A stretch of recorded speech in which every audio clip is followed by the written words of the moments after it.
नमस्कार विद्यार्थियों, आप सभी का स्वागत है स्वास्थ्य कॉमर्स क्लासेस में। ओके, जैसे कि आप लोग जान रहे हैं शाम के 4 बज चुके हैं और हमेशा की तरह हम लोग लाइव आ चुके हैं। ठीक, तो आज देखिए जो हमारी क्लास है वो इनकम टैक्स की एमसीक्यू की दूसरी क्लास है। ओके, इनकम टैक्स के एमसीक्यू की दूसरी क्लास है। पहली क्लास में कल शाम को 4 बजे ऑलरेडी ले चुका हूँ, जिसमें थ्योरी प्लस न्यूमेरिकल दोनों बहुत अच्छे से आप लोगों को समझाया था मैंने। ओके, ये क्लासेस देखिए जो हो रही है स्पेशली हमारी जो बच्चे बीकॉम करने के बाद, ठीक, जो बच्चे बीकॉम करने के बाद बीएड करने जाएंगे या एमकॉम करने जाएंगे, ओके, बीएड करने जाएंगे या एमकॉम करने जाएंगे या सीयूएट के लिए जाएंगे पीजी में एमकॉम के लिए, ओके, उन सब के कंपटीशन एग्जाम के रिगार्डिंग ये क्लासेस सारी की सारी बनाई गई है ताकि कॉमर्स के जितने भी सेक्शंस आते हैं वो बच्चे से अच्छे से पूरा कर सके।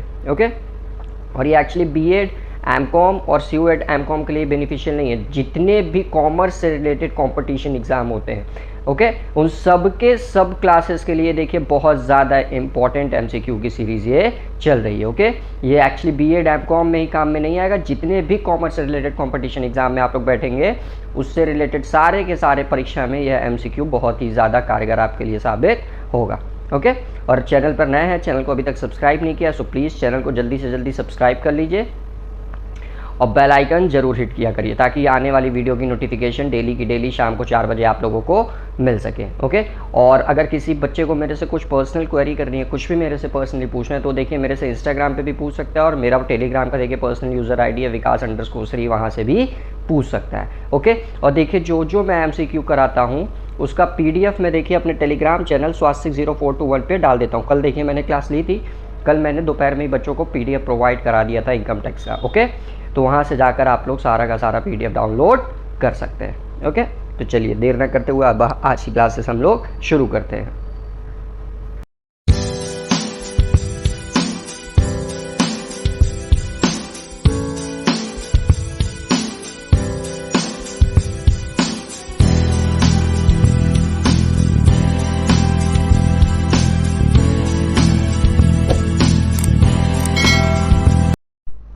हाँ जी विद्यार्थियों, तो चलिए हम लोग अपने इनकम टैक्स का आज दूसरा एमसीक्यू शुरू करते हैं। Okay, wait a second. कल देखिए हम लोगों ने 10 क्वेश्चन सॉल्व किए थे और बहुत कुछ थ्योरी में भी आप लोगों को समझाया था। ओके, तो आज देखिए हम लोग क्वेश्चन नंबर 11 सॉल्व करते हैं।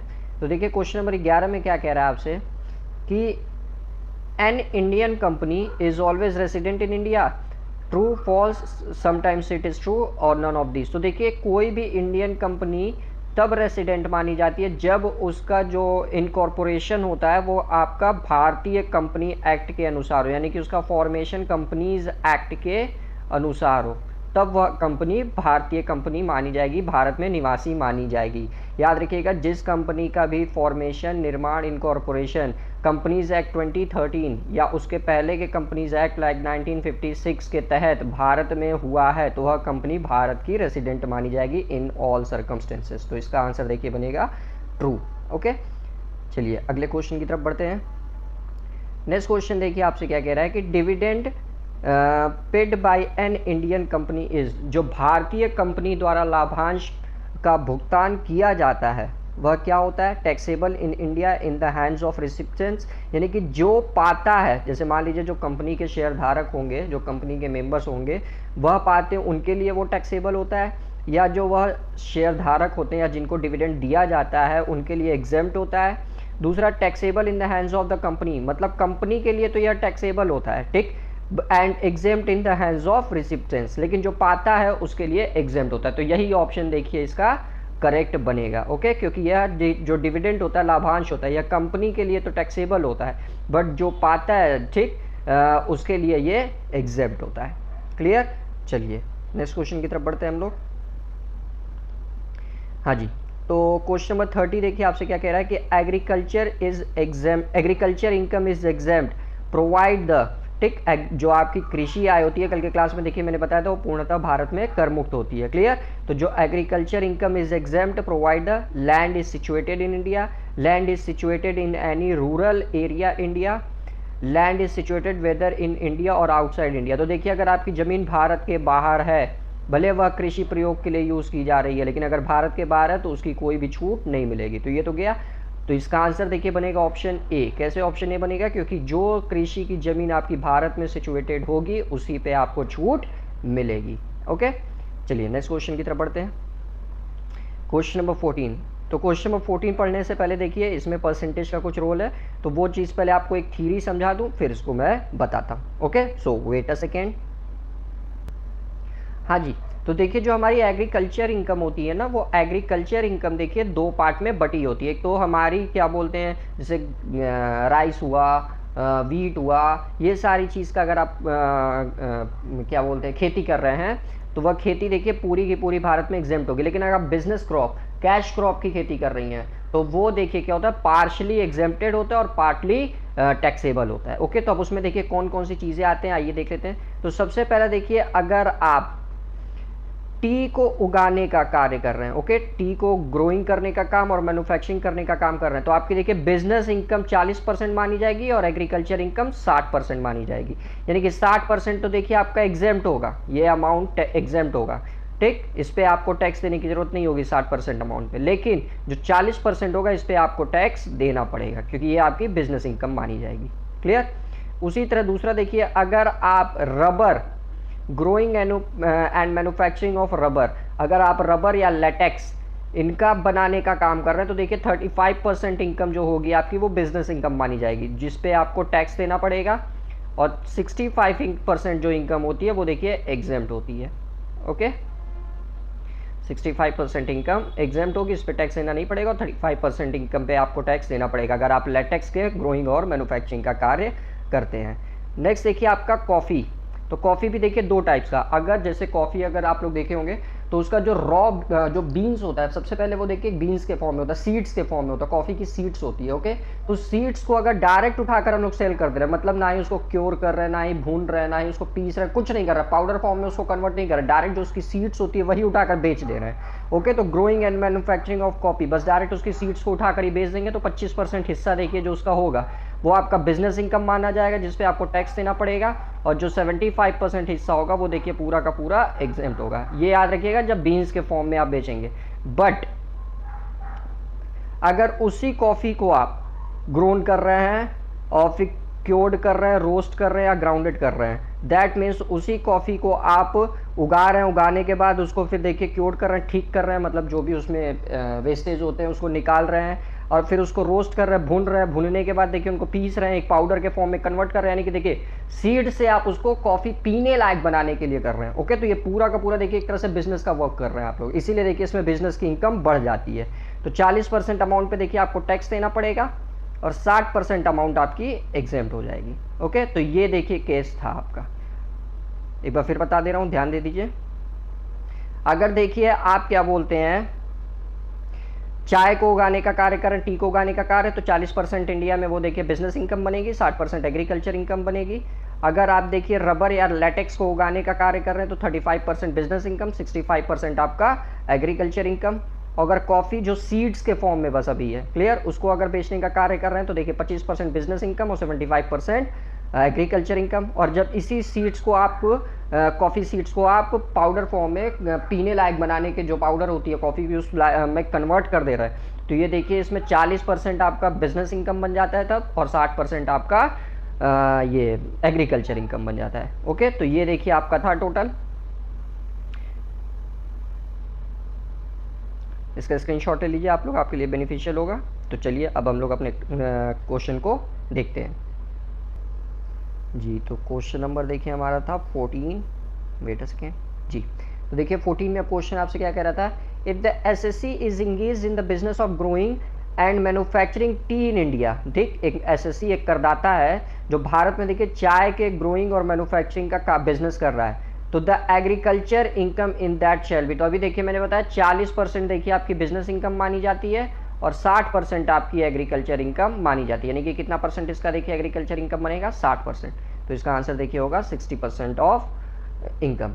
ओके, नेक्स्ट क्वेश्चन देखिए आपसे क्या कह रहा है, question number 15, once a person is resident for a source of income, once a person is a resident for a source of income. अच्छा, एक सोर्स के इनकम के लिए वो भारत में निवासी बन रहा है, ठीक, a particular previous year he shall be deemed to be resident for all other source of income in the same previous year। जैसे अभी देखिए क्वेश्चन हम लोग पढ़े थे कल के क्लासेस में कि हमारी 5 हेड्स होती है, सोर्स होती है इनकम की। ओके, तो मान लीजिए एक व्यक्ति है जो भारत में सैलरी हेड से तो टैक्सेबल बन रहा है, ठीक, प्रीवियस ईयर में, लेकिन अभी भी तो 4 हेड्स बची है। तो अब देखिए अब उसका कोई प्रॉपर्टी है यूके यूएस में कहीं, ठीक है, तो हाउस प्रॉपर्टी, उससे देखिए वो रेंट अर्न कर रहा है, क्लियर, तो उसकी टैक्स वो भारत में थोड़ी ना पेमेंट करेगा, वो तो उस कंट्री में पेमेंट करेगा। तो जो वो इनकम देखिए भारत में अर्न कर रहा है उस पर वो पेमेंट करेगा। तो इसका देखिए ऐसा कोई भी कंडीशन नहीं होता है कि अगर कोई व्यक्ति भारत में एक सोर्स के लिए देखिए इनकम के लिए लाइबल है पेमेंट करने के लिए, तो क्या वह सारे सोर्स के लिए लाइबल होगा? तो जी ऐसा कुछ नहीं है, वह सारे सोर्स के लिए लाइबल नहीं होगा। अगर वो भारत में अर्न कर रहा है तभी लाइबल होगा, अदरवाइज वो नहीं होगा। क्वेश्चन नंबर 16 की तरफ मूव करते हैं। देखिए बोल रहा है कि R limited is an Indian company whose entire control and management of its affairs is situated outside India. R limited shall be, यानी कि आर लिमिटेड देखिए एक इंडियन कंपनी है, पहले ही क्वेश्चन में आपसे बोल दिया, यानी कि इसका निर्माण देखिए कंपनीज एक्ट के थ्रू हुआ होगा। whose entire control and management of its affair is situated outside India, और इस कंपनी का जो टोटल नियंत्रण है और प्रबंधन है, ठीक, वो भारत के बाहर स्थित है। तो आर लिमिटेड क्या होगी? रेसिडेंट होगी, नॉन रेसिडेंट होगी, नॉट ऑर्डिनरली रेसिडेंट होगी या नन ऑफ द अबव। तो अभी देखिए ऊपर क्वेश्चन में मैंने आपको इसका आंसर बहुत अच्छे से समझाया था कि अगर कोई भी कंपनी जिसका रजिस्ट्रेशन इंडियन कंपनी एक्ट के थ्रू हुआ है तो वह कंपनी हमेशा भारत की निवासी होगी, that means resident in India. Okay, चलिए नेक्स्ट क्वेश्चन की तरफ बढ़ते हैं। क्वेश्चन नंबर 17 देखिए आपसे क्या कह रहा है कि R limited is registered in UK. Okay, अब आर लिमिटेड देखिए इसका रजिस्ट्रेशन यूनाइटेड किंगडम यानी कि ब्रिटेन में हुआ है, इस कंपनी का रजिस्ट्रेशन। इसका कंट्रोल और मैनेजमेंट जो है वो देखिए भारत में सिचुएटेड है, ओके, सिचुएटेड इन इंडिया। तो आर लिमिटेड क्या होगी? Resident in India, non resident, non ordinarily resident in India या नन ऑफ द अबव। तो अभी देखिए जस्ट इसका आंसर आप लोग ऊपर वाले क्वेश्चंस में अगर आप लोग ध्यान दिए होंगे तो गेस कर सकते हैं। इस कंपनी का रजिस्ट्रेशन देखिए यूनाइटेड किंगडम ब्रिटेन यानी कि भारत के बाहर हुआ है, ओके, हमारे देश में हुआ ही नहीं है, तो यह क्या हो जाएगा? Non resident. हमेशा याद रखिएगा एक कंपनी जो होती है ना, कंपनी या तो रेसिडेंट होगी या नॉन रेसिडेंट होगी, ठीक, कंपनी कभी भी ऑर्डिनरली रेसिडेंट और नॉन ऑर्डिनरली रेसिडेंट नहीं हो सकती है। क्वेश्चन नंबर 18 की तरफ बढ़ते हैं। 18 देखिए आपसे क्या कह रहा है कि there will be no partial integration of agriculture income with non agriculture income, यानी कि कोई भी पार्शियल एग्रीकल्चर इनकम फिलहाल नहीं है। सिंपल सी चीज़, if the non agriculture income does not exceeds, तो अगर आपकी नॉन एग्रीकल्चर इनकम एक लिमिट से ज़्यादा नहीं, मतलब किस लिमिट से ज़्यादा नहीं होगी जिस पे आपको टैक्स देने की आवश्यकता नहीं होती है। तो आप लोग को पता होगा कि हमारे इंडिया में अगर कोई व्यक्ति 2.5 लाख रुपए तक अर्न कर रहा है, ठीक, तो 2.5 लाख रुपए तक अर्न कर रहा है तो उसको भारत में टैक्स देने की आवश्यकता नहीं होती है, क्लियर। तो यानी कि इसकी देखिए जो लिमिट है वो 2.5 लाख से एक्सीड्स नहीं होनी चाहिए। क्वेश्चन नंबर 18 हो गया। अब आते हैं क्वेश्चन नंबर 19 पे। जी क्वेश्चन नंबर 19 देखिए क्या कह रहा है आपसे, income from winning the horse race is taxable under the head, ठीक। अब हम लोग देखिए घुड़दौड़ से इनकम कमा रहे हैं, याद रखिएगा घुड़दौड़ से इनकम कमा रहे हैं, तो किस हेड में आपका टैक्सेबल होगा? तो ये देखिए हमेशा अदर सोर्स में टैक्सेबल होता है, ओके। और जो हम लोग घुड़दौड़ पे देखिए जो कमाते हैं, हमको तुरंत कमाते 30% टीडीएस देना होता है। तो याद रखिएगा, अभी आपसे पूछ सकता है कि हॉर्स रेस पे कितने % टीडीएस चार्ज होता है, तो 30% टीडीएस चार्ज होता है, ओके। आगे बढ़ते हैं। क्वेश्चन नंबर 20 देखिए आपसे क्या कह रहा है, एक करदाता SSC is always a person, ठीक, जो एक करदाता है वो हमेशा एक व्यक्ति होता है, बट अ पर्सन मे और may not be an assessee, लेकिन एक व्यक्ति देखिए ज़रूरी नहीं है कि वह करदाता हो। अभी इस स्टेटमेंट का देखिए अर्थात क्या निकल कर आता है कि देखिए एक करदाता जो होता है, एक एसएससी जो होता है वो एक पर्सन होता है। सबसे पहली बात तो ये बात सही है कि जो टैक्स पे करेगा वो एक आदमी ना टैक्स पे करेगा, भगवान तो आएंगे नहीं टैक्स पे करने, या जानवर तो पे करेंगे नहीं। तो एक पर्सन देखिए हमेशा एक एसएससी होता है, सॉरी एक एसएससी जो होता है, एक एसएससी हमेशा एक पर्सन होता है, ठीक। लेकिन एसएससी कब वो बनेगा? जब उसकी इनकम 2.5 लाख से ज़्यादा होगी, तभी ना वो करदाता बनेगा। जब उसकी इनकम 2.5 लाख से ज़्यादा हो जाएगी तो वो देखिए ऑटोमेटिकली करदाता बन जाएगा। तो वो देखिए एक एसएससी हमेशा एक पर्सन होता है, बट एक पर्सन हमेशा एक एसएससी नहीं हो सकता है। क्यों? क्योंकि अगर मान लीजिए कोई व्यक्ति जिसकी इनकम 2.5 लाख रुपए से कम है, तो वो तो टैक्स भरेगा ही नहीं, तो करदाता बना ही नहीं। तो इसीलिए यह स्टेटमेंट बिल्कुल क्या बोलते हैं, सही है कि एक जो करदाता होता है वो तो हमेशा एक व्यक्ति होता ही है, लेकिन एक व्यक्ति हमेशा करदाता नहीं हो सकता है। तो इसका आंसर ट्रू हो जाएगा। ओके, क्वेश्चन नंबर 21 की तरफ बढ़ते हैं हम लोग।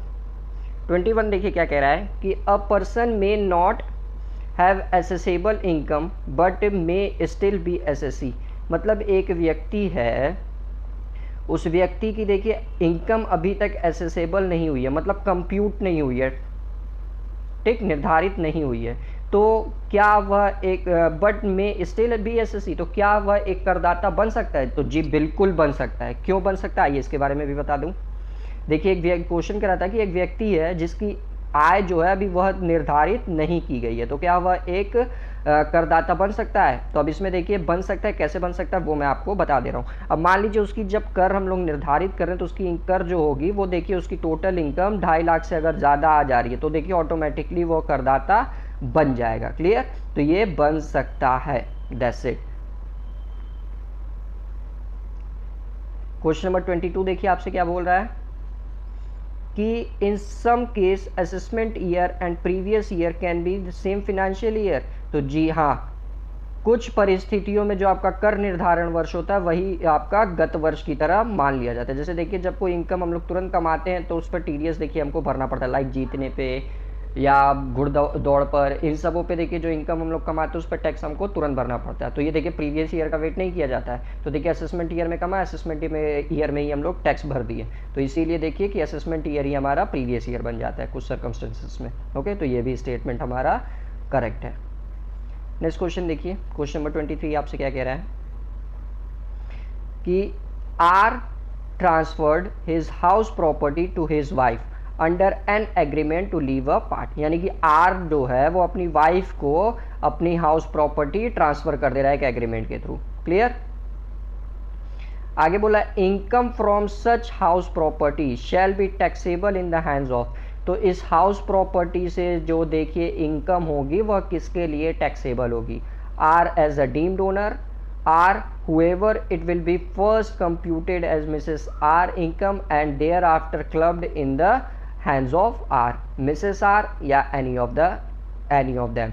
तो इस सिंपल सा क्वेश्चन था, अगर आप लोग क्वेश्चन ध्यान से पढ़े होंगे तो देखिए क्वेश्चन में ये आंसर छिपा हुआ है। एक्चुअली कैसे छिपा हुआ है वो बता रहा हूँ। इस हाउस की देखिए जो अब रियल ओनर है वो कौन है? आर की वाइफ है। इस हाउस की रियल ओनर तो अब आर की वाइफ है, तो ऑब्वियसली ये जो टैक्स ये जो इनकम उस प्रॉपर्टी से जनरेट होगा वो किसके लिए जनरेट होगा? आर की वाइफ के लिए। तो ऑब्वियसली जब आर की वाइफ इनकम जनरेट करेगी तो टैक्स भी कौन पे करेगी? आर की वाइफ ही पे करेगी। तो यानी कि इसका आंसर देखिएगा Mrs R. Okay, next question देखिए 24 आपसे क्या कह रहा है कि Suresh gifted his house property to his married minor daughter. यानी कि सुरेश देखिए एक हाउस प्रॉपर्टी मकान संपत्ति जो है वो गिफ्ट कर रहा है अपनी नाबालिग लड़की को जिसकी शादी हो चुकी है। ये याद रखिएगा, नाबालिग लड़की को गिफ्ट कर रहा है जिसकी शादी हो चुकी है। मैरिड वर्ड यहाँ देखिए की वर्ड है। The income from such house property shall be taxable in the hands of. तो यह इनकम देखिए किसके लिए टैक्सेबल होगा? तो इस लड़की की देखिए शादी हो चुकी है ना, अगर शादी नहीं हुई रहती तब तो ये सुरेश के गार्डियनशिप में टैक्सेबल होता, लेकिन शादी हो जाने के बाद ये देखिए आपका income of married minor daughter के लिए ही टैक्सेबल होगा। ओके, आगे बढ़ते हैं। क्वेश्चन नंबर 25 देखिए आपसे क्या कह रहा है कि an assessee has borrowed money for purchase of a house. एक करदाता है जो घर खरीदने के लिए ऋण ले रहा है, ठीक, and interest is payable outside India. जो उसका ब्याज देखिए पे किया जा रहा है वो भारत के बाहर पे किया जा रहा है। तो सच इंटरेस्ट शैल बी, तो इस प्रकार का ब्याज क्या होगा? Be allowed as deduction under section 24 subsection 2, not be allowed on deductions, be allowed as deduction if the tax is deducted at source, या be allowed as deduction under section 16 subsection 3। तो देखिए 16 सबसेक्शन 3 जो होता है ना, तो 16 जो section 16 होती है डिडक्शन की वो देखिए सैलरी हेड की होती है सबसे पहली बात। तो ये ऑप्शन तो ऑटोमेटिकली चला गया क्योंकि सैलरी, यहाँ हाउस प्रॉपर्टी की बात हो रही है तो सैलरी हेड की डिडक्शन तो यहाँ लगेगी नहीं। हाँ, यहाँ देखिए जो हाउस प्रॉपर्टी में डिडक्शन दी जाती है वो सेक्शन 24 के तहत दी जाती है। क्लियर? तो क्लियर। लेकिन इससे आप लोग ये आंसर मत समझ लीजिएगा 24 का सेकंड आंसर होगा, क्योंकि ये इनकम भारत में, ये टैक्स भारत में नहीं, इंटरेस्ट भारत में नहीं पे हो रहा है, भारत के बाहर पे हो रहा है। ओके, तो अगर देखिए इस पर आप वहाँ पे TDS कटवा चुके होंगे तो ऑब्वियसली भारत में इसकी आपको छूट मिल जाएगी। तो be allowed as a deduction if the tax deducted at source. Okay, अगर यही इंटरेस्ट देखिए आप भारत में पे करते हैं तो आपको अंडर सेक्शन 24 की तरह सब सेक्शन 2 के तहत तब छूट मिलती, लेकिन इंटरेस्ट भारत में पे नहीं हो रहा है, इसीलिए इसकी छूट यहाँ 24 के तहत ना मिलकर अगर TDS कटा हुआ है उस इंटरेस्ट पे तो उसकी छूट तब भारत में आपको मिल जाएगी। ओके, आगे बढ़ते हैं। क्वेश्चन नंबर 26 देखिए आपसे क्या कह रहा है कि AOP should consist of, AOP यानी कि एसोसिएशन ऑफ पर्सन, क्या होता है भैया, individual only, person other than individual only, both A B या नन ऑफ द अबव। तो एसोसिएशन ऑफ पर्सन देखिए एक व्यक्ति भी हो सकता है और person other than individual only भी हो सकता है, यानी कि इसका आंसर देखिए बनेगा आपका both A and B. Okay, क्योंकि एक व्यक्ति या व्यक्तियों का समूह ही तो होता है association of person. Question number 27 देखिए आपसे क्या कह रहा है, both of individual should consist of, okay, body of individual, ये कैसे कंसिस्ट होता है, ठीक, individual only, persons other than individual only, both A B या ऑल ऑफ द अबव। तो देखिए यहाँ क्वेश्चन में ये आंसर है आपका, जो बॉडी ऑफ इंडिविजुअल होता है वो हमेशा याद रखिएगा कि इंडिविजुअल ही हमेशा बन सकता है। ओके, क्वेश्चन नंबर 28 की तरफ चलते हैं। तो 28 पे जाने से पहले देखिए रिक्वेस्ट रहेगी आप लोगों से कि अगर अभी तक चैनल को सब्सक्राइब नहीं किया तो प्लीज़ चैनल को जल्दी से जल्दी सब्सक्राइब कर लीजिए, क्योंकि डेली हमारी इसी तरह धुआंधार क्लासेस चलती रहती है। ओके, जिससे बच्चे बहुत ज़्यादा प्रभावित हो रहे हैं, तो इसी तरह से डेली क्लासेस आपको मिलती रहेगी। सो प्लीज़ चैनल को जल्दी से जल्दी सब्सक्राइब कर लीजिए और ज़्यादा से ज़्यादा दोस्तों के बीच में अपने groups, WhatsApp group, Instagram group, जो ग्रुप्स होते हैं सब जगह शेयर कर दिया करिए, ताकि ज़्यादा से ज़्यादा बच्चे इससे प्रभावित हो सके, क्योंकि कॉमर्स की ऐसी रेगुलर और पॉइंट टू पॉइंट क्लासेस आपको कहीं नहीं मिलेगी। ओके, तो इसीलिए उसका फ़ायदा उठाइए और ज़्यादा से ज़्यादा दोस्तों को शेयर करिए ताकि वो बच्चे भी इसका फ़ायदा उठा सके। ओके, चलिए क्वेश्चन नंबर 28 देखिए आपसे क्या कह रहा है कि new business was setup on 15 नवंबर 2014, यानी कि एक बिजनेस को तो देखिए सेटअप किया गया उसका 15 नवंबर 2014 को, and it commenced it's business from 1 अप्रैल 2014, और वह देखिए बिजनेस अपना कार्य करना शुरू करता है 1 दिसंबर 2014 से। The first previous year in the case shall be, तो इसका देखिए जो पहला प्रीवियस ईयर होगा वह कब से माना जाएगा। तो देखिए बिजनेस कब से कार्य करना शुरू कर रहा है, उसी में देखिए क्वेश्चन में आंसर है 1 दिसंबर 2014 से। क्लियर, तो ये देखिए ख़त्म कब होगा, सिंपल सी चीज़ है, जो इंडिया में हमारा टैक्स पे किया जाता है वो आपको पता होगा फिनेंशियल ईयर पे किया जाता है। तो फिनेंशियल ईयर कब से कब तक चलता है हमारा, तो देखिए कब पे बिजनेस इनकॉर्पोरेटेड हो रहा है आपका, स्टार्ट हो रहा है 1 अप्रैल 2014 को। ओके, तो इसका देखिए जो आपका फिनेंशियल ईयर बनेगा वो बनेगा 1 अप्रैल 2014 से 31 मार्च 2015 तक। ओके, तो यानी कि 2015 तक 31 मार्च 2015 तक जितना आप कमाएंगे उसी का टैक्स फिर 1 अप्रैल से के बाद जो भी आएगा आपका पीरियड उसमें आप पेमेंट उसका करेंगे। ओके, तो इसका आंसर देखिए आपका बनेगा, कहाँ गया भाई, हाँ 15 नवंबर 2014 से 31 मार्च 2015 तक, क्योंकि देखिए बिजनेस का इनकॉर्पोरेशन तो उसी दिन हुआ है ना, दैट्स व्हाई। ओके, नेक्स्ट पढ़ते हैं क्वेश्चन नंबर 29 देखिए आपसे क्या कह रहा है कि a person leaves India permanently on 15 नवंबर 2014, एक व्यक्ति है जो देश देखिए हमेशा के लिए छोड़कर चला गया 15 नवंबर 2014 को। The assessment year for income earned till 15 November 2014 in case shall be, तो इसका देखिए जो असेसमेंट ईयर होगा वह क्या बनेगा, यह क्वेश्चन आपसे कर रहा है। तो ये देखिए देश छोड़कर कब गया, 2014 में हमेशा के लिए चला जा रहा है, तो इसका असेसमेंट ईयर देखिए जो बनेगा आपका वो क्या बनेगा, 14 से ही 15 का। ओके, आगे बढ़ते हैं।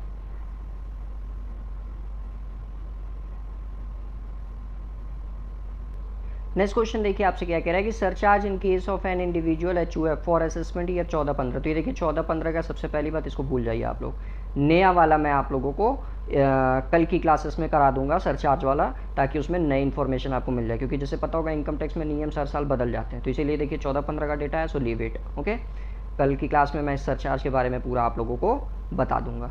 नेक्स्ट क्वेश्चन देखिए आपसे क्या कह रहा है, ये भी देखिए सरचार्ज से रिलेटेड है। ओके, और वो भी 15-16 का, तो इसको भी अभी आप लीव कर दीजिए इस क्वेश्चन को भी। क्वेश्चन नंबर 30, क्वेश्चन नंबर 31 कल करा दूंगा आपको। ये क्वेश्चन देखिए, क्वेश्चन नंबर 32 देखिए आपसे क्या कह रहा है, the maximum amount on which income tax is not chargeable in case of firm. Okay, यानी कि फर्म के केस में वह मैक्सिमम अमाउंट कौन सा होता है जिस पे टैक्स देने की आवश्यकता नहीं होती है। ठीक, तो जी देखिए जो फर्म होती है ना, फर्म को सबसे पहली बार फ्लैट रेट से टैक्स पे करना रहता है, ये याद रखिएगा। और फर्म की देखिए जो फ्लैट रेट होती है टैक्स की, वो 30% होती है। तो फर्म जितना भी इनकम कमाए उसको टैक्स देना ही देना है। ठीक, तो कोई भी ऐसी मैक्सिमम अमाउंट ही नहीं होती है जिस पे टैक्स ना लगे। तो इसका आंसर देखिए बन जाएगा निल। ओके, क्योंकि 30% से आप जितना भी कमाएंगे उस पर आप टैक्स को भरेंगे ही भरेंगे। नेक्स्ट क्वेश्चन देखिए 33 क्या कह रहा है कि the maximum amount on which income tax is not chargeable in the case of cooperative society. Cooperative society के केस में वह कौन सी इनकम होती है जिस पे टैक्स देने की आवश्यकता आपको नहीं होती है, वो मैक्सिमम अमाउंट कौन सा होता है। तो इस पर भी देखिए इसका आंसर बनेगा निल, क्योंकि इस पर भी फ्लैट रेट से ही टैक्स चार्ज होता है। नेक्स्ट क्वेश्चन देखिए क्या कह रहा है कि a local authority is taxable at flat rate of income tax. जो लोकल अथॉरिटी होती है क्या उस पर फ्लैट रेट से टैक्स लगता है? तो जी बिल्कुल। दो तरह के टैक्स रेट होते हैं, एक देखिए फ्लैट रेट होता है और एक आपका स्लैब रेट होता है। तो स्लैब रेट से जो टैक्स लगता है वो सिर्फ दो लोग को लगता है, एक इंडिविजुअल को और एक एचयूएफ को। बाकी सबको आपका फ्लैट रेट से टैक्स देना पड़ता है। क्लियर? चलिए आगे बढ़ते हैं। क्वेश्चन नंबर 35 देखिए आपसे क्या कह रहा है कि a cooperative society is taxable at a flat rate of 30% on total income. जो कोऑपरेटिव सोसाइटी होता है उस पर 30% के हिसाब से आपको टैक्स देना पड़ता है टोटल इनकम पे। तो जी देखिए कोऑपरेटिव सोसाइटी का जो देखिए टैक्स होता है ना, वो किस तरह से पेमेंट होता है, पहले आइए उसको देख लेते हैं, तब मैं आपको बताता हूँ कि कैसे टैक्स, मतलब इसका आंसर क्या होगा। Okay, so wait a second जी। तो ये देखिए ये होता है आपका कोऑपरेटिव सोसाइटी का टैक्स स्लैब। अगर आप 10,000 रुपये तक कमा रहे हैं, क्लियर, अगर आपकी इनकम कोऑपरेटिव सोसाइटी की इनकम 10,000 रुपये तक है तो उस पर देखिए 10% टैक्स लगता है। अगर आप 10,000 से 20,000 रुपये तक कमा रहे हैं तो इस पर देखिए आपको 1,000 टैक्स तो आपको देना ही देना है, प्लस 10,000 से जितनी ज़्यादा एक्सेस इनकम होगी उसका 20%। और अगर आपकी इनकम देखिए 20,000 से ज़्यादा है तो 3,000 तो देना ही देना है, प्लस जितनी 20,000 से ज़्यादा की इनकम होगी उसका 30% ये देंगे आप। और इन केस अगर आपका इनकम देखिए 1 करोड़ से ज़्यादा है, क्लियर, तो आपको 12% देखिए सरचार्ज भी पेमेंट करना होगा। वैसे सरचार्ज की कल क्लास में अच्छे से आपको समझा दूंगा।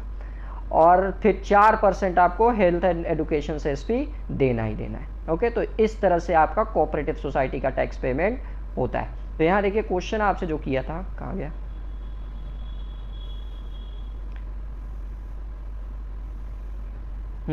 क्वेश्चन देखिए जो आपसे किया था कि cooperative society taxable at a flat rate of 30%। तो जी ऐसा बिल्कुल नहीं होता। अभी हम लोगों ने देखा कि इनको अलग अलग कमाई पे अलग अलग टैक्स देना पड़ता है। तो इसका आंसर देखिए बिल्कुल बन जाएगा फॉल्स। और यहाँ देखिए जो मैंने आप लोगों को बताया था, कहाँ गया, यहीं कहीं कुछ था,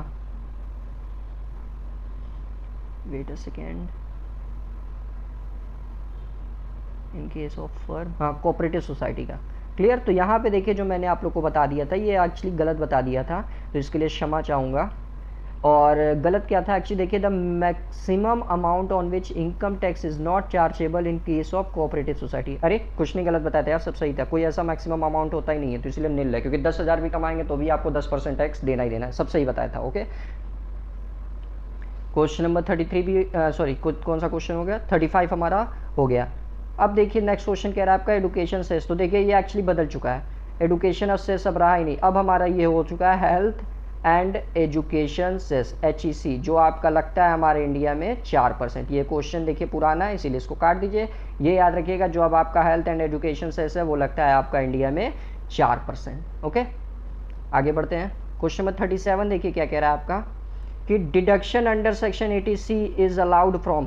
जो आपका हमको आप पढ़े होंगे कि जब हम लोग ग्रॉस टोटल इनकम निकाल लेते हैं, ग्रॉस टोटल इनकम जब हमारी निकल जाती है तो उसके बाद हम लोग छूट देते हैं। ओके, और छूट जो होती है हमारी 80C से 80U तक की होती है, आप लोग पढ़े होंगे इनकम टैक्स में। ओके, तो जो 80C से 80U की छूट हम लोग देते हैं वो किस इनकम में से सब्ट्रैक्ट होती है?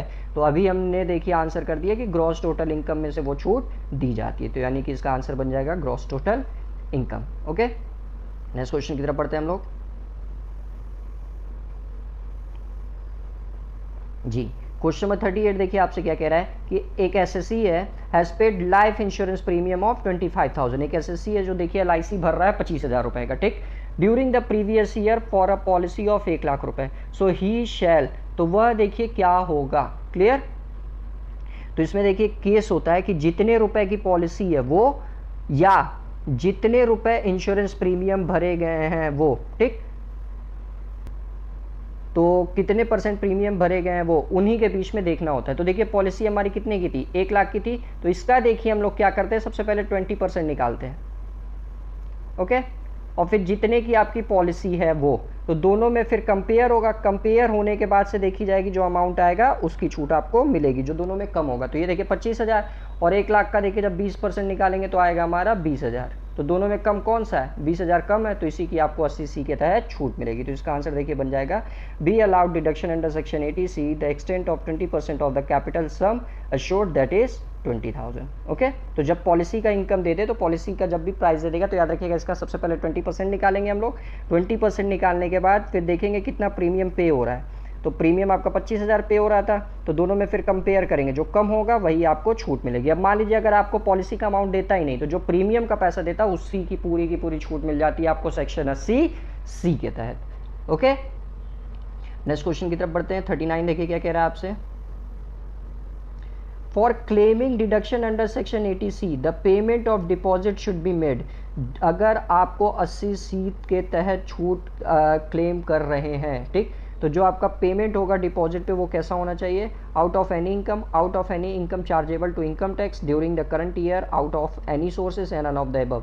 ठीक, तो ये इसका आंसर देखिए बी बनेगा, out of any income chargeable to income tax, जो टैक्स के तहत चार्ज किया गया हो। क्लियर। क्वेश्चन नंबर 40 देख लेते हैं। क्वेश्चन नंबर 40 देखिए क्या कह रहा है, deduction under section 80C shall be allowed for, जो 80C की डिडक्शन होती है वो किसको अलाउ होती है, एनी एडुकेशन फीस, किसी भी एडुकेशन फीस पर, tuition fees exclusive of any payments towards any development fee और डोनेशन और payment of similar nature, tuition fees and annual charges none of the above. तो एनी एडुकेशन फीस पे छूट नहीं मिलती है, सबसे पहली बात। अगर हाँ आप डेवलपमेंट फीस दे रहे हैं या डोनेशन दे रहे हैं इसी चीज़ सिमिलर पढ़ाई से रिलेटेड के लिए, ठीक, तब आपको इसकी छूट मिलती है। तो इसका आंसर देखिए बनेगा 40 का बी। तो आज देखिए टोटल हम लोगों ने 30 क्वेश्चन अपने देख लिए इनकम टैक्स के। ओके, अब 30 क्वेश्चन और रह गए और वो सरचार्ज वाला एक टॉपिक रह गया, तो वो कल देखिए मैं आप लोगों को एक्सप्लेन कर दूंगा। तो अब तक देखिए हम लोगों ने इनकम टैक्स की कुल 2 क्लासेस ले ली, जिसमें 40 क्वेश्चन देख लिए और बहुत सारी थ्योरी भी देख ली गई है। ओके, तो कल ये चैप्टर हम लोग कंक्लूड कर लेंगे और जो जो टॉपिक छोटा मोटा बच गया उसको भी देख लेंगे। ओके, और अगर अभी तक चैनल को सब्सक्राइब नहीं किया सो प्लीज़ जल्दी से जल्दी चैनल को सब्सक्राइब कर लीजिए, और वीडियो पसंद आती है सो वीडियो को लाइक ज़रूर किया करिए। ओके, और ज़्यादा से ज़्यादा अपने दोस्तों के बीच में शेयर भी किया करिए ताकि वह बच्चे भी इस वीडियो से लाभान्वित हो सकें। क्लियर। और PDF के लिए आप लोग स्वास्तिक 0421 पे जा सकते हैं, वहाँ पे मैं ऑलरेडी इनकम टैक्स की PDF प्रोवाइड करा चुका हूँ। Okay, thank you. सो मिलते हैं कल की क्लासेस में।